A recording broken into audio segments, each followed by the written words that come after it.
Evil Dead 2 is the second movie in the franchise, released 6 years after the first movie on March 13th, 1987.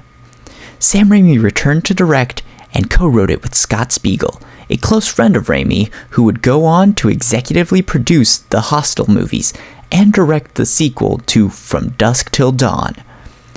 After Evil Dead, Raimi went on to direct Crime Wave, a movie he co-wrote with the Coen brothers, and it had a ridiculously troubled production cycle, with budgeting errors, actors not cooperating on set, Raimi nearly losing all control over the movie to the studio, and when the movie premiered, it made a total of $5,000.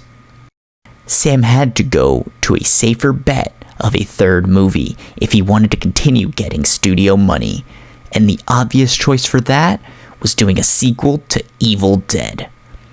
Bruce Campbell was the only cast member from the original to return, and filming went smoothly compared to the previous film. The movie has a famously weird setup, as the movie opens with a retelling of the first movie, except for budgetary reasons, they only kept one of the characters, Linda. It's not a short sequence either, it's the first 10 minutes of the movie. Eventually, when they do follow up at the end of the first movie, it contains a setup that's virtually the same, thanks to all that plus multiple continuity issues regarding the ending of the original story. It's been debated for decades if it's meant to be a sequel, remake, or both. So there's a big debate of is Evil Dead 2 a remake or a sequel? It's a requel. It's whatever you want to call it. If we look at the movie purely from the perspective of the script, it's a sequel. But the ethos of the movie is to remake the original and turn it into something bigger, better, and funnier. A bigger budget allowed for the film to face Ash with an increased threat level, and it shows. Around 5 minutes in, there's an extended stop-motion sequence with a reanimated corpse that dances with its head coming off and on. And that's just the beginning. The Deadites in this movie take multiple forms, twisting and shifting as the movie continues, shooting literal gallons of blood at him. Ash gets an expanded center role.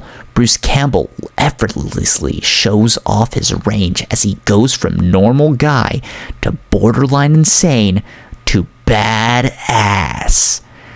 Maybe the most iconic villain in the movie is Ash's amputated hand, who is a technical marvel considering the film's age and budget, but is a great representation of what makes the movie so special: the balance between terror and humor.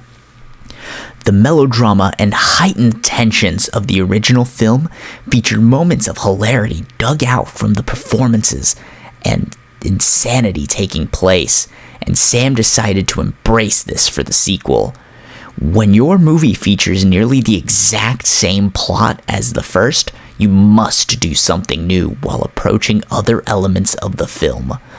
The script this time around is infused with slapstick that feels reminiscent of Looney Tunes and Three Stooges sketches, with Bruce turning up the campiness in his performance up to 200% and screaming his brains out at every moment he can. Also, as mentioned earlier, Raimi's direction really helps here. He had directed 2 feature films by this point, so he was getting more comfortable with breaking conventional shooting styles and embracing odder angles and movements. With the fast zoom-ins, close-ups, and spins, we take the point of view of an eye shooting into someone's mouth. It's all so fluid and feeds into the immaculate script and performances. Post-production of the movie didn't go as smoothly as filming did. The original financiers of Evil Dead 2, DEG, dropped the movie when the CEO and Sam Raimi couldn't decide on cuts that would get the movie an R rating instead of the X, the predecessor to the NC-17 rating. This was extremely vital for commercial success because at the time it was widely accepted that a movie with an X rating would flop commercially. So how did the movie get released in a way that it did? A separate studio was set up specifically to distribute the movie with no restrictions on unrated films that DEG had. Plus, DEG had already made the advertising materials, so they were able to just use those materials, completely circumventing the rating system. Despite all that effort, it got a limited release and saw a very slow first weekend gross. It picked up $5.9 million, which was a profit, but it wasn't great. The critical response at the time was positive, but the film had gained a cult following after its home video release, and the movie remains a fan favorite in the series due to its wacky tone and Campbell's Oscar-worthy performance.